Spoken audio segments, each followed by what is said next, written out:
Alô, gente de todo o nosso querido e amado Brasil. Graça e paz para todos vocês, meus irmãos, minhas irmãs. Seja bem-vindo a este canal Verdadeira Graça do seu irmão em Cristo, Nilson Queiroz, que já estou caminhando para 4 anos, 3 anos e 4 meses. Estou nessa jogada. Tenho prazer em falar. Como eu disse, eu falava em púlpito, com o microfone nas mãos, paletó e gravata, caminhando de um lado para o outro.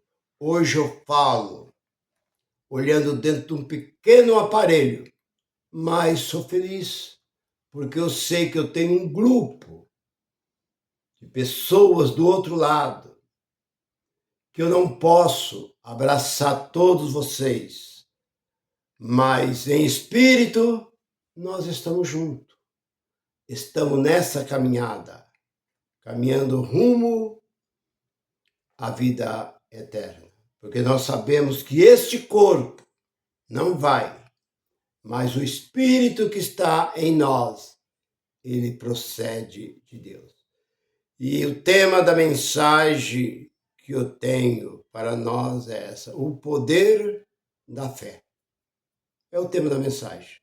Mas, irmão Nilson, existe poder da fé? Não, não existe. Mas os homens dizem, os crentes, os protestantes, que é a palavra mais correta, é protestante, que eu sempre falo e repito, eles protestam contra este livro. Se eles protestam contra este livro, que são? Protestantes. Se eles protestam qualquer coisa contra o governo, são protestantes. Protesta contra uma empresa, é um protestante. Crente, está certo. A palavra está correta. Porque, como diz o velho ditado, crente até o diabo é. Crente é aquele que crê. Se ele crê que esse livro é de ouro, quem sou eu para dizer que não? Se ele está crendo. Não, a Bíblia ela é feita de ouro. Os papéis são tudo de ouro. Eu vou falar o quê? Então a palavra certa seria crente mesmo. Então o título dessa mensagem, Poder da Fé, não existe poder da fé. Porque se você olhar, você não vai encontrar dentro deste livro o poder da fé. Eles usam esse título. Irmão, eu tenho o poder da fé. Você tem o poder da fé. Eu tenho o poder da cura. Também não existe dentro desse livro o poder da cura. Eu tenho o poder da palavra. Não existe dentro desse livro o poder da palavra. Eu tenho o poder do milagre. Não existe dentro desse livro o poder de milagre. O que existe dentro desse livro é dom. Então não se confunda poder com dom. Dom é uma coisa, poder é outra. Só existe dentro deste livro.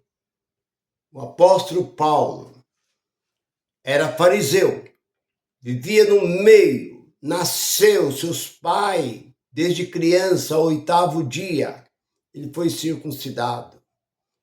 Ele era da tribo de Benjamim, ele tinha orgulho por pertencer a essa tribo. Essa tribo era do rei Saul e ele tinha prazer por pertencer. E ele sai do meio e vem para o meio daqueles seguidores do Cristo, o Galileu. Cristo Jesus de Nazaré. E era uma coisa ridícula. Uma pessoa deixar o nível, ele era um dos grandes lá dentro. Aprendeu com o maior professor daquele tempo, Gamaliel. E ele tinha um grande privilégio, a ponto de pegar carta o sumo sacerdote, para ir para Damasco para prender todos aqueles que invocavam o nome de Jesus de Nazaré, porque para eles era uma baixaria, era um escândalo deixar o judaísmo, as leis de Moisés, para seguir um outro movimento. Mas depois dele convertido, ele transformado, por isso que a mensagem, que muitas vezes as pessoas falam, mas por que o irmão Nilson está entrando na parte de Paulo? É para chegar aonde eu quero chegar. Paulo, depois de convertido, eles queriam o criticar, zombar, mas ele não escondia. Como eu, nos anos que eu vim para este movimento chamado religião crente, eu tinha vergonha, como eu já disse, eu levava a Bíblia, não essa. Essa eu ganhei em 95. 95 foi presenteado, me presentearam com essa Bíblia, em 95. Então está mais ou menos com 29 anos, mais ou menos, que eu tenho essa Bíblia. É? 29? É, 29 anos. É. 29, quase 30 anos que eu tenho essa Bíblia. Eu embrulhava num jornal, porque eu tinha vergonha. Porque se você falasse que era católico, você era honrado. Se você falasse que você era espírita, você era honrado. Mas se você falasse que você era crente, você era discriminado, era repudiado. Até 80, eu ia escondido. Eu não queria que meus amigos sabia que eu era praticante de artes marciais. Eu não queria que meus companheiros soubessem. Então eu me envergonhava dessa religião chamada crente. Então assim aconteceu com o apóstolo Paulo. Mas ele foi corajoso. Eu fui um covarde. Eu me acovardei, mas não me arrependo disso, não. Eu embrulhava, chegava na porta da igreja, eu tirava o jornal, guardava o papel, entrava, acabava lá dentro, que eles diziam que todo mundo tinha que ter uma Bíblia, que a Bíblia era a espada do crente. É o que eu aprendi dentro desses local chamado igreja.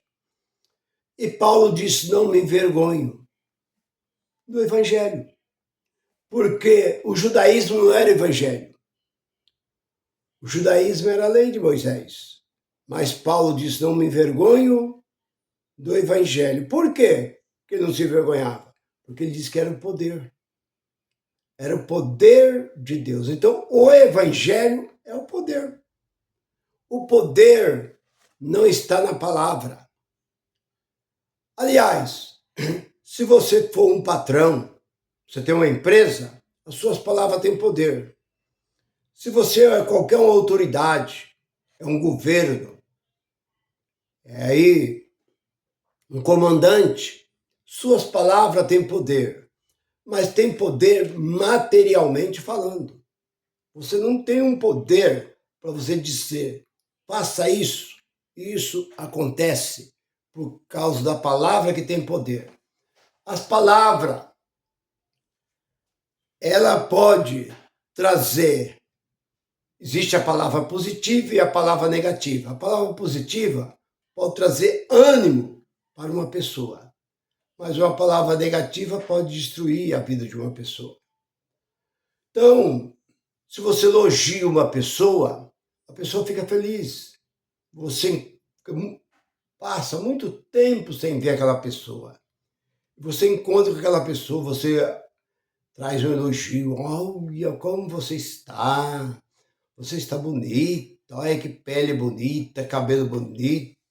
Olha, você está bem conservado. Vixe, você está bonita. Ou você está bonito. Isso não importa. Beleza, não tem sexo. Então você elogia aquela pessoa. Você acha, vixe, olha, mas nem parece. Você parece que se ficou mais jovem ainda e tal. Aquela pessoa fica feliz. Agora encontra com uma pessoa, você fala, vixe, mas como é que você está acabado, hein? Oh, seus cabelos já estão começando já a ficar grisados. você está começando a ficar buchuchuda, engordando, tá gorda e tal. A pessoa se ofende, fica ofendida. Então, a palavra pode ter poder nesse sentido, mas não como muitos crentes dizem, a palavra tem poder. Fala, ordena um doente que larga aquelas muletas, levanta da cadeira de roda, que seja curado e nada acontece. Eu estou cansado de ver esses grandes movimentos. E aonde ele se apega? Onde se apega isso, irmão Nilson? Nós olhamos para aquela passagem ali de Lucas, capítulo 11, acho que versículo 14, 15, 16, vai até acho que o versículo 21, onde diz assim: caminhando Jesus com seus discípulos. Os discípulos tiveram fome e viram a figueira e correram para aquela figueira para apanhar figo. Mas ao chegar naquela figueira, encontrou aquela figueira só com folha. E Jesus, chegando ali, amaldiçoou aquela figueira. Então você vê, foi a primeira maldição que Jesus amaldiçoa uma árvore. Alguma Bíblia diz que a figueira secou imediatamente. Isso, algumas. Por isso que eu falo para você, esse livro é muito mexido. O homem mexeu demais nesse livro. Mas, nessa daqui, diz que eles foram para Jerusalém. No outro dia de longe, os discípulos avistaram a figueira seca, desde a raiz até as pontas dos galhos. Mestre, aquela figueira que o Senhor amaldiçoou, ela secou. Jesus disse, se tiver fé e não duvidar, não só fará isso com essa figueira, mas sim dirá a este monte, sai daqui, lança-te fora daqui, lança-te no mar. O monte obedece. Se tiver fé do tamanho de um grão de mostarda, basta. E outra parte diz, se o grão de mostarda, que é um do grão mais pequeno, você fala, se você tiver fé do tamanho de uma melancia, aí, pelo menos uma fé, mas ele diz do tamanho de um grão de mostarda. Isso é linguagem de figura. Isso é dizer. É um dizer. Então você nunca viu na história deste livro um monte mudar de lugar. Uma árvore mudar de lugar. Eu conheço, lá nos Estados Unidos, é comum ele chegar aí numa árvore de 40, 50, 60 anos de idade. Uma árvore enorme. Chega lá a máquina, cava em volta daquela árvore, tira aquela árvore inteira, põe dentro, põe em cima de uma carreta, leva até o destino, escava um enorme buraco, a máquina vai, pega aquela árvore, coloca ali e planta aquela árvore. Aquela árvore vem certinha, do jeito que eles tiraram com terra e tudo, eles põem uma lona, põe ela em cima de uma lona e amarra para não sair terra da raiz. Finca, você passa, mas não tinha essa árvore aqui? Você vai lá, aquela baita, aquela enorme árvore. Mas ela foi transplantada. Agora, não, se tiver fé, a Bíblia diz que podemos mudar um monte de lugar para outro. Onde é que você viu isso? Moisés não era um homem de fé? Quando ele chegou na beira do mar, por que ele mandou o mar sair da frente dele? Ele estava em tempo de ser apedrejado pelo povo. O povo queria apedrejar Moisés. Moisés estava apurado naquele momento. Você tirou nós do Egito para morrer aqui na beira do mar. O faraó está vindo atrás de nós, com o seu grande exército. E agora? Moisés podia dizer assim, mar, sai da minha frente. Ali virava um areeiro só, e eles passavam. Mas não aconteceu. Então, Moisés, por várias vezes, deparava com um grande monte, uma montanha na frente deles. E o que Moisés fazia? Dava uma enorme volta para sair, rodeava em volta daquela montanha. Por que ele não dizia para a montanha sair? Não, isso é metáfora. Isso é linguagem de figura. Isso é dizer que um monte sai de um lugar. Você nunca viu na história, nunca viu essas coisas. Elias ele tinha muito contato com Deus. Mas se eu sou homem de Deus, que fogo desce do céu e destrói. O capitão e seus 50 acontecia. Desafiou 450 profetas de Baal, desceu fogo do céu e destruiu todo aquele holocausto. Mas quando ele teve fome, por que ele não transformou pedra ali em pão? Por que ele não fez daquela rocha onde ele estava brotar água? Não, o anjo foi lá levar comida para ele, por 2 vezes. Depois ele caminhou 40 dias para fugir de Jezabel. E lá onde ele estava, o corvo levava comida para ele. Por que o corvo tinha que levar comida para ele? O corvo levava comida para se alimentar e bebia água do ribeiro. O ribeiro secou. Por que não fez o ribeiro voltar novamente à água? Então, irmão, não se apega dessa forma. Porque a Bíblia, essa Bíblia, não diz poder da fé. Diz dom da fé. E esse dom nós encontramos no capítulo 12 de 1 Coríntios. Pelo mesmo Espírito.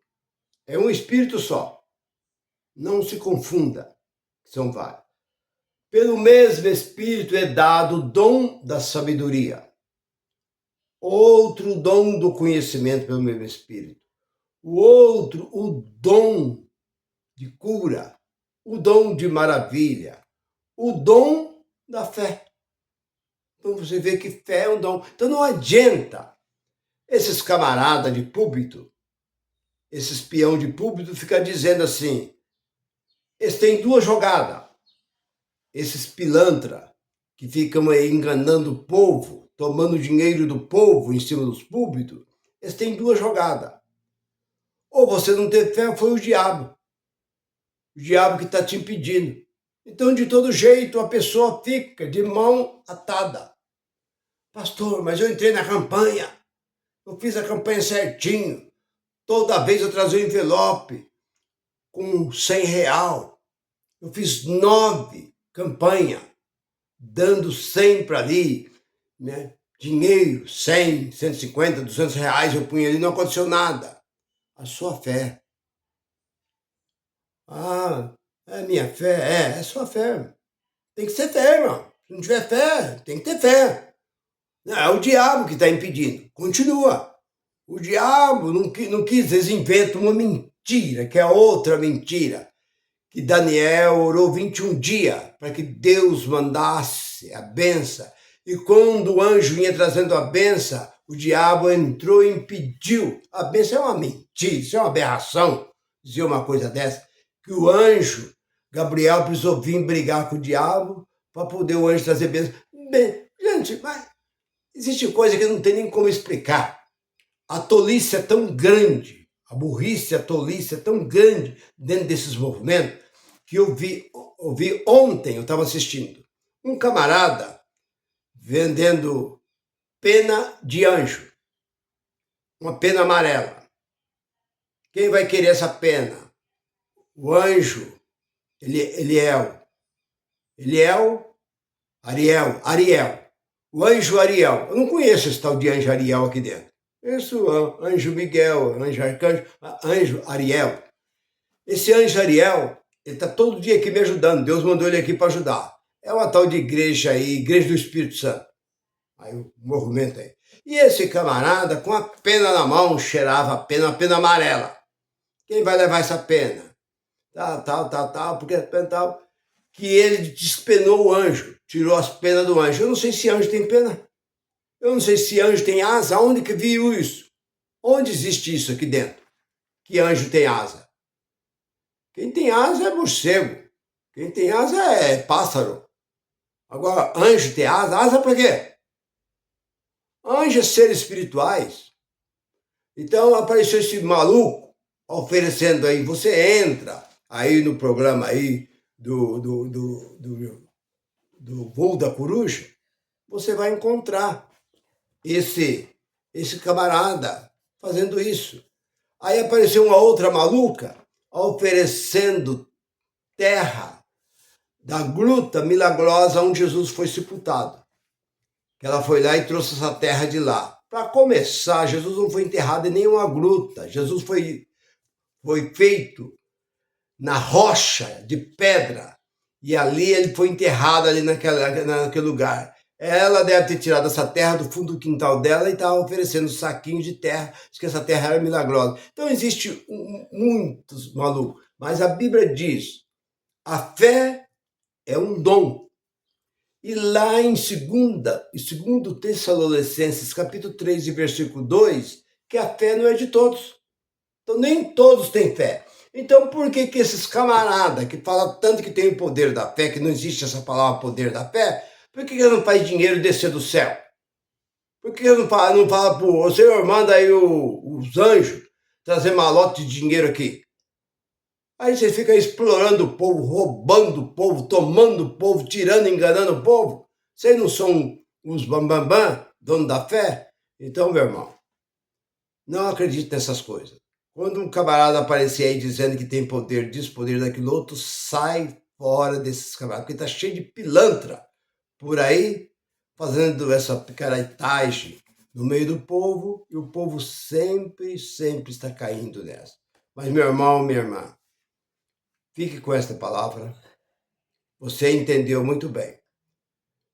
Você não deveria nem passar na frente desses lugares, porque a palavra de Deus, ela só diz assim que a fé, mas a fé está dentro de você. Não é fé em homem nenhum. Não é a fé neste livro.